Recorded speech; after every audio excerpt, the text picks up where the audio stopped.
हमारे साथ इस पर बातचीत करने के लिए जुड़ रहे हैं खास मेहमान केंद्रीय मंत्री एसपी सिंह बघेल हमारे साथ इस वक्त इस चर्चा में जुड़ रहे हैं। भानु प्रताप सिंह अध्यक्ष बीकेयू इस चर्चा में हैं। हमारे साथ मुकेश जैन टैक्स एक्सपर्ट, वो भी इस चर्चा का हिस्सा हैं। पूर्णिमा आपको नजर आ रही हैं, किसानों को क्या मिला, किसानों के घर पहुंचकर आपको ये बताने वाली हैं।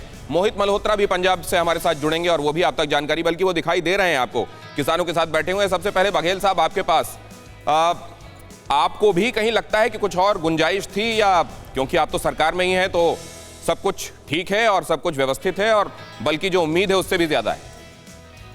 ये नहीं, जब ठीक होता है तब मैं ठीक कहता हूँ, जब ठीक नहीं होता है तो निंदक नेरे राखिए आंगन कुटी छवाए, तो उसको ठीक नहीं कहता हूँ। और मैं पूरी तरह से संतुष्ट हूँ। ये किसानों के माफिक बजट है, नौजवानों के माफिक बजट है, छात्रों के माफिक बजट है, महिला सशक्तिकरण का बजट है।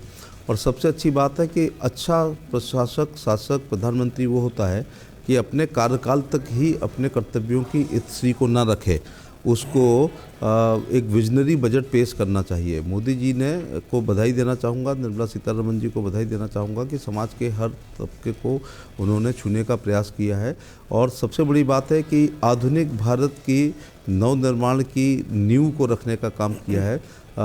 शेरशाह सूरी ने सड़क जब बनाई थी 1500 कुछ में, 56 के आसपास, तो क्या उसे पता था कि हमारे जीटी रोड और मुगल रोड हमारे एक दिन लाइफ लाइन हो जाएंगे? सर एक छोटा सा सबमिशन आपको बीच में रोककर दे रहा हूं। आत्मनिर्भर आपके आलोचकों ने क्या कहा है वो भी मैं आपको बता देता हूं। कांग्रेस ने कहा है आम आदमी को कुछ नहीं मिला है। दूसरे ये भी कहा जा रहा है कि ये बजट जो एनुअल बजट होता है उसमें एनुअल रिफ्लेक्शन ही मिलना चाहिए।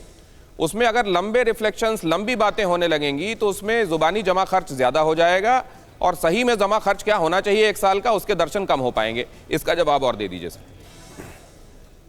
नहीं, कोई राहुल गांधी का मैं आपके ही टीवी पर देख रहा हूँ, एक निराशाजनक व्यक्ति भारत के इतने अच्छे बजट को निराशाजनक तो है ही कहेंगे, जो निजी जीवन में वो निराश व्यक्ति हैं। तो उनको सुबह कह दिया गया होगा कि कह दो किसान विरोधी, छात्र विरोधी, आम आदमी के विरोधी है, वो तो रटी हुई उनकी भाषा है। लेकिन मैं आपसे ये कहना चाहूँगा कि जैसे आपने कहा कि एनुअल बजट में एनुअल दिखाई पड़ना चाहिए, विजनरी क्यों नहीं होना चाहिए? विजनरी वाला फिर कौन सा बजट आता है ये बताएं।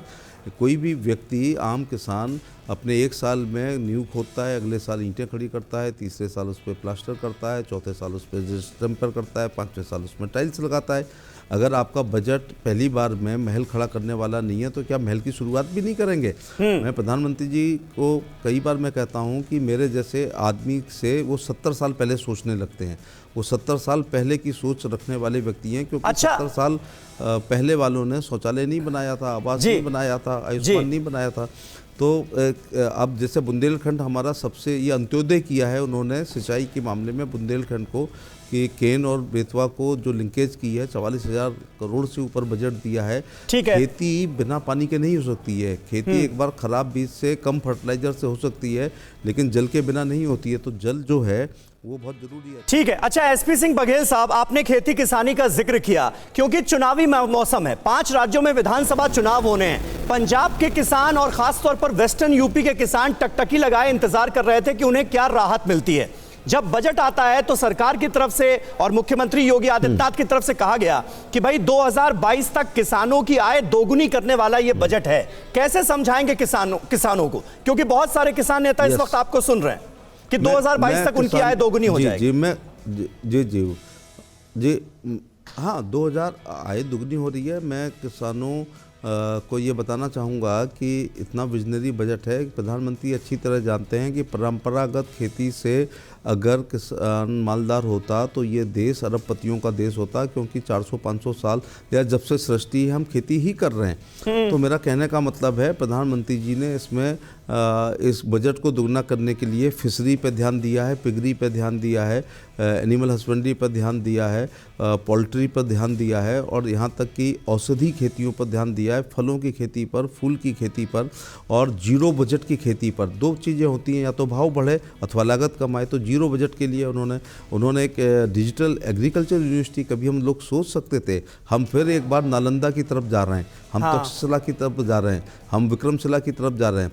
जैसे आचार्य चंद्रगुप्त, आचार्य विष्णुगुप्त और चाणक्य जी पढ़ाया करते थे, तो ये एग्रीकल्चर, डिजिटल एग्रीकल्चर यूनिवर्सिटी की तो मैं स्वयं कभी कल्पना नहीं कर सकता। तो किसानों की आय को आप देख रहे हैं कि एमएसपी के बारे में बहुत रोया जाता था, वो कह रहे हैं ना डायरेक्ट जाएगी, किसने खत्म कर दी एमएसपी के? नहीं तो 3 बिल के बारे में बघेल साहब, आखिरी सवाल आपसे ये, क्योंकि किसान आंदोलन चला, देखिए तिलहन का आयात को हम लोग कम कर रहे हैं, फर्टिलाइजर पर हम लोग नहीं बढ़ा रहे हैं, किसान सम्मान निधि एक बार बच्चे का मनी ऑर्डर लेट हो सकता है, लेकिन मोदी जी की किसान सम्मान निधि जो है वो लेट नहीं होती है, साल में 3 बार आती है, 2,000 6,000 आते हैं। नहीं, लेकिन किसान इस बार उम्मीद कर रहे थे कि 6,000 से बढ़ाकर वो 9,000 कर दिया जाएगा, वैसा हुआ नहीं। मोदी नाम के श्रवण कुमार हैं, वो किसानों के खाते में किसान सम्मान निधि को भेजने का काम कर रहे हैं।